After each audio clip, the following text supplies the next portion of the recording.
Hello students, मैं सूरज कुमार आप लोगों का स्वागत करता हूं अपने यूट्यूब चैनल पे। स्टूडेंट, आज हम लोग डिस्कस करने वाले हैं डिफरेंशियल इक्वेशन में एक नया टाइप जिसका नाम है होमोजेनियस डिफरेंशियल इक्वेशन। स्टूडेंट, इससे पहले आपको डिफरेंशियल इक्वेशन का इंट्रोडक्शन, डिफरेंशियल इक्वेशन में ऑर्डर एंड डिग्री, और उसके बाद से सॉल्यूशन की बात करें तो सॉल्यूशन ऑफ डिफरेंशियल इक्वेशन में हम आपको वेरिएबल सेपरेशन मेथड और reducible two variable separation method बता दिए थे। स्टूडेंट, आज हम लोग डिस्कस करेंगे होमोजेनियस डिफरेंशियल इक्वेशन। ये क्या होता है इसके बारे में जानेंगे, इसका क्वेश्चंस को डिस्कस करेंगे, ये एग्जाम के लिए कितना इंपॉर्टेंट हो सकता है ये सारा बात जानेंगे। और सबसे बड़ा बात ये है कि इसका अप्रोच कैसे लेंगे, इस टॉपिक को हम लोग सॉल्व कैसे करेंगे, और इसको हम लोग देख के पहचानेंगे कैसे कि ये होमोजेनियस डिफरेंशियल इक्वेशन है या नहीं। तो स्टूडेंट, इससे पहले जो भी लेक्चर आपको डिफरेंशियल इक्वेशन में बता दिया गया है वो पहले देख ले, उसके बाद इस लेक्चर को देखिएगा तो आपको काफ़ी अच्छी तरीके से समझ में आएगा।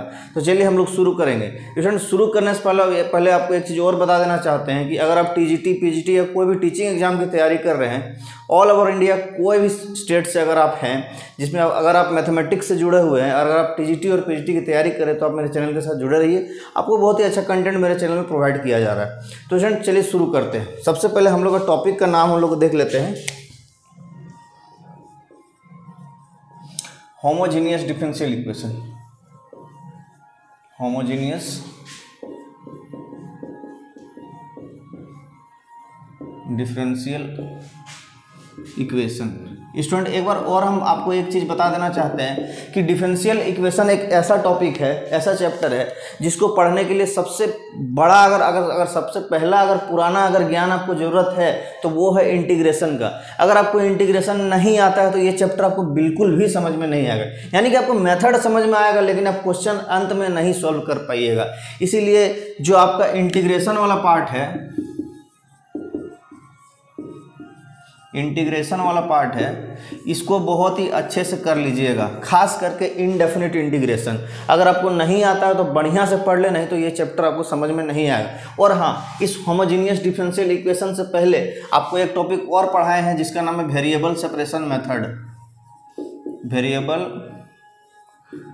सेपरेशन मेथड ये काफ़ी इम्पॉर्टेंट है। ये अपने आप में तो एक टाइप है ही, लेकिन इस टाइप का ज़रूरत हर टाइप में, मतलब इसके बाद जो भी टाइप आपको पढ़ाने वाले हैं वो हर टाइप में इसका यूज होगा। अंतिम में यही यूज होने वाला है, वेरिएबल सेपरेशन मेथड।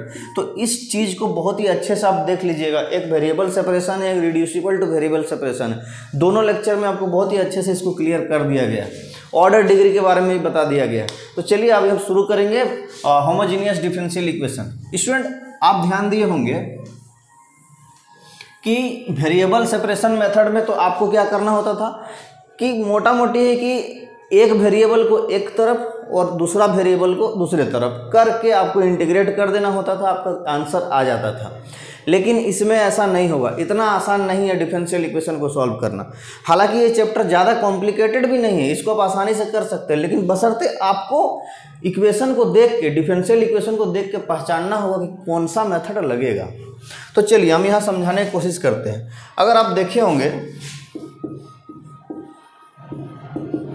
रिड्यूसिबल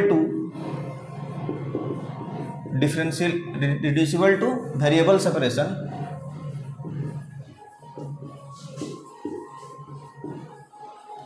तो आपने क्या पाया कि लीनियर इन एक्स वाई अगर है, लीनियर इन एक्स वाई अगर है तो उसको हम लोग क्या टी पुट कर देते थे, और फिर इसको विथ रिस्पेक्ट टू एक्स क्या करते थे, डिफरेंशिएट कर देते थे। तो हम लोग को dy बाई डी एक्स वाला पार्ट आ जाता था लीनियर इन टी में। ठीक है, तो यानी कि इसमें भी सारा का सारा मामला इसमें भी वही करना है, लेकिन कुछ चेंजिंग है। अब क्या चेंजिंग है आपको समझाने की कोशिश करते हैं। जैसे हम लोग लीनियर इन एक्स वाई को टी पुट करते थे रिड्यूसिबल टू वेरिएबल में, इसमें हम लोग कोशिश करेंगे खोजने का एक्स अपॉन वाई। हम लोग क्या कोशिश करेंगे, देखिए खोजने एक्स अपॉन वाई, यानी कि हम लोग का जो डिफरेंशियल इक्वेशन होगा इस टाइप का होगा। देखिए dy by d x is equal to function of x upon y. इस टाइप का डिफरेंशियल इक्वेशन आपको जहां भी दिखे आप आंख मूंद के क्या लगाइएगा, होमोजेनियस। लेकिन एक चीज और है, इसको लगाने से पहले आपको एक चीज चेक करना पड़ेगा। अगर डिफरेंशियल इक्वेशन होमोजेनियस है कि नहीं, इसको चेक करने के लिए सबसे पहला मेथड यही होता है कि सारे टर्म को check degree of each term. हम लोग क्या करेंगे, सबसे पहला मेथड यही चेक करेंगे कि सारे टर्म का डिग्री को चेक करेंगे। अगर सारे टर्म का डिग्री अगर एक आ गया, एक नहीं मतलब समान डिग्री आ गया, मतलब सेम आ गया, मतलब degree of each term must be same, must be same, यानी कि जितना भी टर्म है सबका डिग्री एक समान अगर आ रहा है तो हम लोग क्या करेंगे, आंख मूंद के होमोजेनियस डिफरेंशियल इक्वेशन को लगा देंगे। अब यहाँ से क्लियर हो गया कि सबसे पहले हम लोग अगर सीधा सीधी सॉल्व हो जाता है तो कोई बात ही नहीं है वेरिएबल सेपरेशन से। फिर अगर हम लोग देखेंगे लीनियर इन एक्स वाई है तो उसको टी पुट करके फिर हम लोग आगे प्रोसेस करते हैं रिड्यूसिबल टू वेरिएबल इक्वेशन में, रिड्यूसिबल टू वेरिएबल सेपरेशन में। अब इसमें क्या होता है कि डिग्री चेक करते हैं, अगर डिग्री हम लोग को हर टर्म का बराबर मिल गया तो होमोजेनियस डिफरेंशियल इक्वेशन लगाएंगे। अब हम लोग आपको अब एक चीज बताते हैं, ठीक है, चलिए आइए। मैंने पहला मामला वही करना कि होमोजेनियस डिफरेंशियल इक्वेशन लगाने के लिए डिग्री चेक करना, तो डिग्री अगर बराबर आ गया, अब मामला है कि आपको होमोजेनियस डिफरेंशियल इक्वेशन इस फॉर्मेट में मिलना चाहिए, और इस फॉर्मेट में ही मिलेगा, यानी dy upon dx is equal to function of x upon y, ठीक है, dy upon dx is equal to function of x upon y, या तो फिर और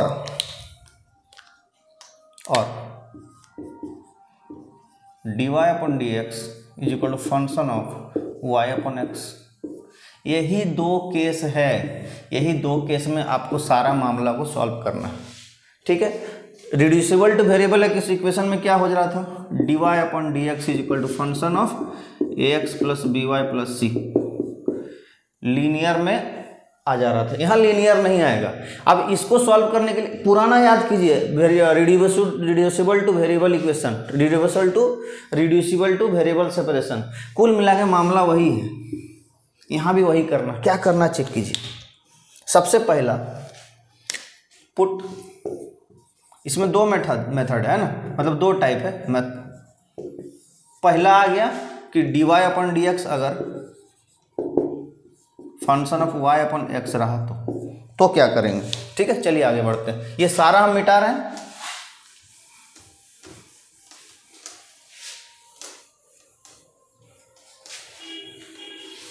हम लोग का पहला टाइप क्या है student, dy upon dx is equal to function of y upon x। करना कुछ नहीं है, बस एक ही चीज करना है जो कि आपको यहाँ साइड में समझा रहे हैं, put y upon x is equal to v। क्या करेंगे, जहां जहां y अपॉन x है उसको v पुट कर देंगे, कुल मिला के बात क्लियर, ठीक है। अब इससे यहां से हम लोग क्या निकल के आता है, y बराबर vx। अब क्या करेंगे, विद रिस्पेक्ट टू x इसको डिफरेंशिएट करेंगे, मतलब इससे हम लोग को dy अपॉन dx वाला पार्ट निकाल लेना है, ठीक है। चलिए differentiate with respect to x, तो यहाँ पे आपका आ जाएगा dy upon dx is equal to, देखिए ये मल्टीप्लिकेशन वाला रूल है, ठीक है। यहाँ पे x का डिफरेंशिएट करेंगे, इसको अगर v बाहर रखेंगे x का डिफरेंशिएट करेंगे तो 1 हो जाएगा, तो v प्लस अगर x बाहर रखेंगे v का डिफरेंशिएट करेंगे तो dv अपॉन dx, ठीक है। ये आ जाएगा v plus x dv by dx। तो ये हम लोग का पार्ट है, अब इसको ध्यान में रखिएगा। आप इसको याद भी कर सकते हैं, या तो चाहे तो हर क्वेश्चन में बनाइएगा तो एक लाइन थोड़ा सा सॉल्व कर लीजिए, कोई दिक्कत नहीं, याद कर लेने से ज़्यादा सुविधा है। नहीं याद कीजिएगा तो सॉल्व करने में ज़्यादा मुश्किल नहीं है, बस एक बार डिफरेंशिएट करना, ठीक है। dy upon dx is equal to v plus x dv by dx, ठीक है। इस dy बाई dx को इक्वेशन में पुट कर देना। क्या करना है, यहाँ आइए, अब आपका इक्वेशन देखिए यहाँ पे आ गया, dy upon dx is equal to f y upon x. Okay, करना कुछ नहीं है, इस dy अपॉन dx को इससे सब्स्टिट्यूट कर देना है, जो कि हम लोग रिड्यूसिबल टू वेरिएबल सेपरेशन में भी करते थे। तो dy अपॉन dx को क्या लिख सकते हैं, v plus x dv by dx is equal to f, और y अपॉन एक्स को भी पुट करेंगे यानी एफ भी, कोई दिक्कत? अब देखिए आपका पूरा का पूरा इक्वेशन v और x में रिड्यूस हो गया, y वाला मामला हो गया खत्म, y वाला मामला खत्म हो गया, सिर्फ x और v में रिड्यूस हो गया। अब क्या करते हैं, अब यहाँ पे वेरिएबल सेपरेशन वाला मेथड लगाएंगे, x को एक तरफ और v को एक तरफ। चलिए करने की कोशिश करते हैं, यानी कि x dv upon dx is equal to f भी माइनस भी। इट इम्प्लाइज ये आपको इधर dx आ जाएगा तो dx अपॉन x चल जाएगा, ये dx ऊपर चल गया, ये इधर आ गया, ठीक है, और dv अपॉन एफ भी माइनस भी। इसमें अगर इसमें कोई तकलीफ है तो बताइए। ये dx ऊपर चल गया, x नीचे आ गया, तो आगे कुल मिला के ये वाला, और dv एज इट इज है, एफ भी माइनस एफ भी नीचे कर दिए, ठीक है। देखिए dx और x एक तरफ, dv और v एक तरफ, ठीक है। अब इंटीग्रेट कर दीजिए, अब कुल मिला के वेरिएबल सेपरेशन लगेगा। देखिए अब की इसके बाद हम लोग क्या करेंगे, इसको तो रिड्यूसिबल टू वेरिएबल सेपरेशन में आ गया, अब इसको इंटीग्रेट कर देंगे। इसको चाहे तो हम इसको इस साइड लिख सकते हैं, क्योंकि कोशिश कीजिएगा dx अपॉन x वाला पार्ट को राइट साइड में लिखने का, ठीक है, ताकि c के साथ उसको लॉन को कंबाइन कर सके। तो चलिए इसको हम लोग इस साइड में लिखते हैं, dv अपॉन एफ भी minus b equal to dx upon x, ये इधर उधर कर दिए, कोई दिक्कत नहीं। अब कोशिश आप समझिए कि ये इंटीग्रल ऑफ, देखिए फंक्शन ऑफ f में है ये इंटीग्रल, और ये फंक्शन ऑफ x में है, ठीक है। तो इधर वाला करेंगे dx अपॉन x, तो लॉन मॉड x आएगा, ठीक है, प्लस c आएगा। और इधर वाला चेक कीजिए, इधर वाला फंक्शन कुछ भी इंटीग्रेट करके कुछ तो आएगा हम लोग के पास, इंटीग्रेट करके कुछ तो आएगा, माने ये फंक्शन ऑफ f है, तो इसको अगर करेंगे इंटीग्रेट तो कुछ तो आएगा, किसी के फंक्शन में तो आएगा। मान लीजिए g के फंक्शन में आएगा तो g भी आ गया, ठीक है। आप बोले सर आप ऐसे अंदाजे लिख दिए इस तरह, अरे भाई ये जनरल फॉर्म है, क्वेश्चन सॉल्व नहीं कर रहे हैं, आपको हम पूरा स्ट्रक्चर समझा रहे हैं कि किस तरह से क्वेश्चन सॉल्व होगा, ठीक है। जब इसको इंटीग्रेट करने के बाद कोई फंक्शन आ गया, ये इंटीग्रेट हो चुका है, तो अब हम लोग को लास्ट में क्या करना है, जो v वाला पार्ट है जो सब्स्टिट्यूट किए थे, v is equal to y upon x, इसको फिर से सब्स्टिट्यूट कर देंगे उल्टा। तो g v के जगह हम क्या लिखेंगे, y upon x is equal to ln mod x plus c. Question में क्या करना होगा जानते हैं, सी के जगह लॉन सी लिखना होगा, और ये लॉन कंबाइंड करना होगा अधिकतर क्वेश्चन में। इससे पहले वाला लेक्चर में भी आपको ये वाला बात बताए थे, ठीक है। कोशिश कीजिएगा कि ये dx अपॉन एक्स वाला पार्ट को राइट साइड लिखेंगे, ताकि इस सी को हम लोग लॉन सी भी लिख सकते हैं, और हम लोग इसको लॉन ऑफ सी एक्स भी लिख सकते हैं, कोई दिक्कत नहीं है, ठीक है। क्वेश्चन में आपको ये वाला पार्ट करना पड़ेगा। तो हम लोग का मामला हो गया यहाँ पे खत्म। तो ये हम लोग का आ गया जनरल फॉर्म। तो पहला टाइप का ये वाला आपका सॉल्यूशन रहा, ठीक है, जिसमें dy upon d x is equal to f of y minus x है, function of y upon x है, ठीक है, जिसमें y अपॉन एक्स को भी पुट करते हैं। अगला मेथड क्या है इसको भी बताते हैं, इसको आप नोट कर लीजिए स्टूडेंट। अब हम लोग सेकंड मेथड की तरफ चलते हैं, जिसमें हम लोग का सेकंड मेथड क्या है, देखिए, जिसमें हम लोग का सेकंड मेथड है कि dy अपॉन डी एक्स जो है वो function of x upon y है, उसमें था y अपन x, ठीक है। करना कुछ भी नहीं है, मामला बिल्कुल सेम है, फिर समझा देते फिर भी आपको। ये मेथड 2 है। चलिए यहाँ आइए साइड में समझिए इसको करना क्या है। Function of x upon y रहा, तो x अपन y को ही भी पुट कर देंगे, उसमें y अपन x को पुट कर रहे थे, इसमें x अपन y को पुट कर दिए। तो इसका मतलब x is equal to v y हो गया, x is equal to v y हो गया। अब विथ रिस्पेक्ट टू y इसको डिफ्रेंशिएट कर दीजिए, उसमें किए थे विथ रिस्पेक्ट टू x, इसमें कर दीजिए विथ रिस्पेक्ट टू y, यानी differentiate with respect to y। तो ये आपका मामला आ जाएगा dx अपॉन dy, यहाँ पे v आ जाएगा, यहाँ पे y dv अपॉन dy। ये आपको समझ में आना चाहिए, प्रोडक्ट रूल वाला है कि v बाहर रखे तो y का 1 हो गया, y बाहर रखे तो v का dv अपॉन dy हो गया, ठीक है। ये आपका वैल्यू आया, यानी dx अपॉन dy आया, यहाँ dy अपॉन dx नहीं आया, dx अपॉन dy आया। इस वैल्यू को पुट करना है एक्चुअल वाला इक्वेशन में, ठीक है। उसमें भी पुट कर रहे थे, इसमें भी पुट कर रहे हैं। देखिए कैसे पुट होगा। अभी आप बोलिएगा सर यहाँ तो dy अपॉन dx है और यहाँ dx अपॉन dy है, कैसे मामला फिट होगा, तो फिट करके दिखाते हैं। चलिए dy upon dx is equal to f x upon y को भी लिखे तो एफ भी कोई समस्या नहीं।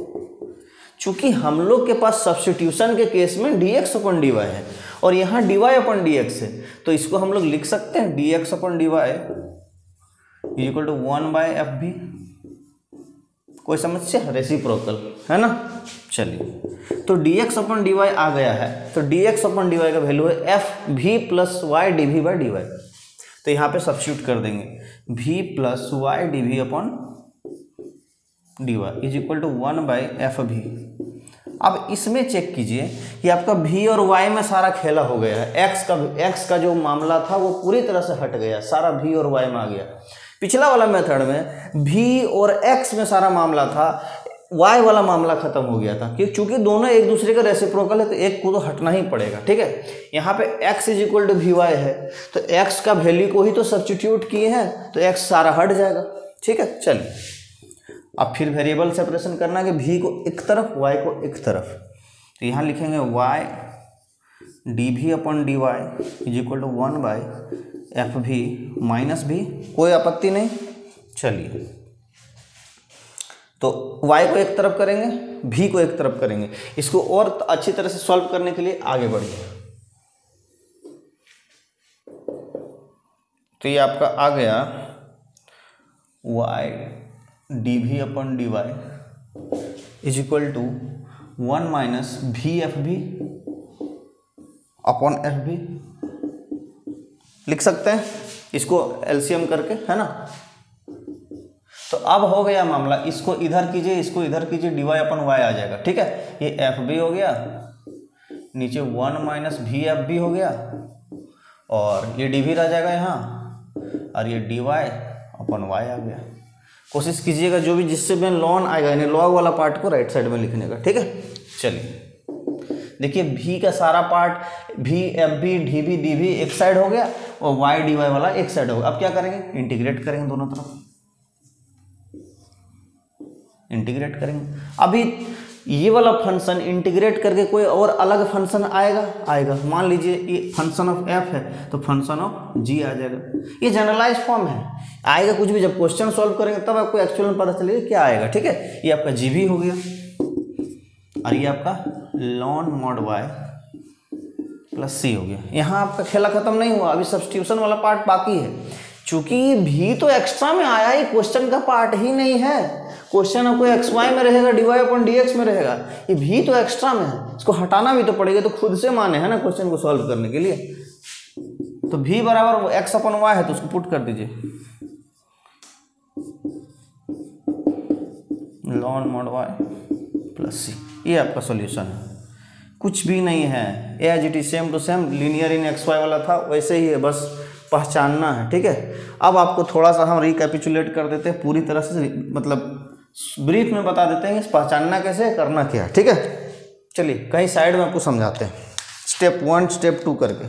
जैसे क्वेश्चन को देखेंगे, सबसे पहला स्टेप क्या होगा आपका कि आइडेंटिफाई करना है कि किस टाइप का क्वेश्चन से बनेगा, मतलब किस टाइप का मेथड से बनेगा।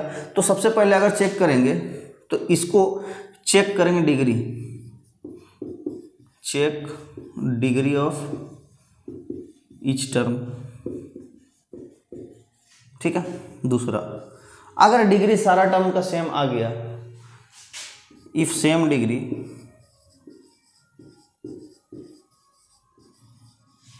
Of each term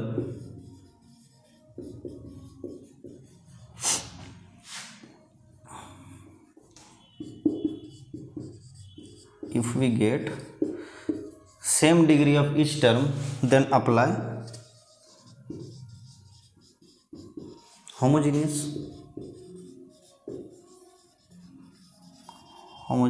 differential equation type। ठीक है, नाम से ही पता चल रहा है होमोजीनियस, होमो माने सेम होता है। ठीक है, तो सेम डिग्री के लिए हम लोग इसको सॉल्व करेंगे। तीसरा फिर चेक करेंगे कि ये y बाय एक्स में सब्स्टिट्यूट होगा कि x बाय y में सब्स्टिट्यूट होगा। सबसे पहले क्या करेंगे, पूरा पार्ट को dy बाय dx में ले आएंगे। ठीक है, ये फंक्शन जैसे भी दिया रहेगा इधर उधर करके पहले dy बाय dx फॉर्मेट में ले आएंगे, क्वेश्चन सॉल्व करेंगे तब समझाएंगे। ठीक है, dy बाय अपन dx वाला फॉर्मेट में ले आएंगे। उसके बाद हम लोग क्या करेंगे, चेक करेंगे x बाय y भी हो रहा है कि y बाय x भी हो रहा है। ठीक है, पहले dy बाई डी एक्स वाला फॉर्मेट में लाएंगे, कहीं ऐसे लिखा रहेगा, देखिए कहीं एक्स डी एक्स माइनस भी डी वाई डी वाई, कुछ भी इस तरह लिखा रहेगा, ठीक है। तो dy by d x upon format में पहले लाना है ना। क्वेश्चन जरूरी नहीं कि डायरेक्ट dy अपन डी एक्स में लिखा रहेगा। तो ये मेथड को हम लोग को सॉल्व करना, उसके बाद सब अगला क्या है कि इसको सब्स्टिट्यूट करने के बाद हम लोग इसको डिफरेंशिएट करेंगे। अगर x अपन y को भी माने हैं तो विथ रिस्पेक्ट टू y करना है, अगर y अपन x को भी माने हैं तो विथ रिस्पेक्ट टू x करना है, ठीक है। फिर आगे जो dx अपन y या dx अपन dy या dy अपन dx जो भी आएगा उसको क्वेश्चन में हम लोग सब्स्टिट्यूट कर देंगे और आगे वेरिएबल सेपरेशन मेथड लगा के सॉल्व कर देंगे, कुछ नहीं हो, ठीक है। एक क्वेश्चन लेते हैं, आपको मामला समझ में आ जाएगा। स्टूडेंट इस क्वेश्चन को हम लोग देखते हैं। Find the solution of the differential equation dy upon dx is equal to y upon x sine y by x। आसान सा क्वेश्चन है, पहला क्वेश्चन आसान ही लेना चाहिए। इसको अलग टाइप से भी लिख सकता है, ये dy अपन dx वाला फॉर्मेट में लिखा हुआ है ना, ये दूसरा टाइप से भी लिख सकता, हो सकता है कि dx को इधर ले जाए, dy को इधर ले जाए, मैंने इसको रीअरेंज करके भी लिख सकता। तो सबसे पहला आपका धर्म क्या है पता है? डिग्री चेक करना। हर टर्म का अगर dy बाई डी एक्स अपन कर दिया तो इधर को चेक करने की जरूरत ही नहीं, ठीक है। इधर अगर सिर्फ dy अपन डी एक्स क्या चेक करेंगे, हर टर्म का डिग्री चेक कीजिए, 1 डिग्री 1 डिग्री 1 डिग्री 1 डिग्री, सबका डिग्री 1 है। हो सकता है 2 2 भी हो सकता है, 3 3 भी हो सकता है, लेकिन हर एक टर्म का डिग्री सेम आना चाहिए, ठीक है। हर एक टर्म का डिग्री सेम आना चाहिए।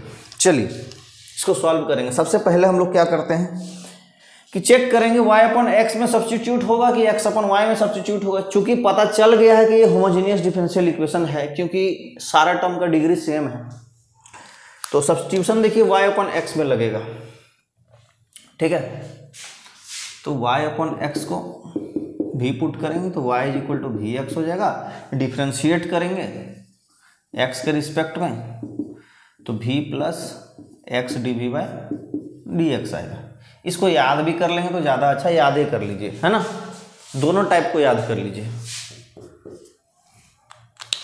dy बाई डी एक्स को क्या लिखेंगे इसमें, v plus x d v by d x. Y by x को भी लिखें और साइन भी लिखें, कोई दिक्कत नहीं।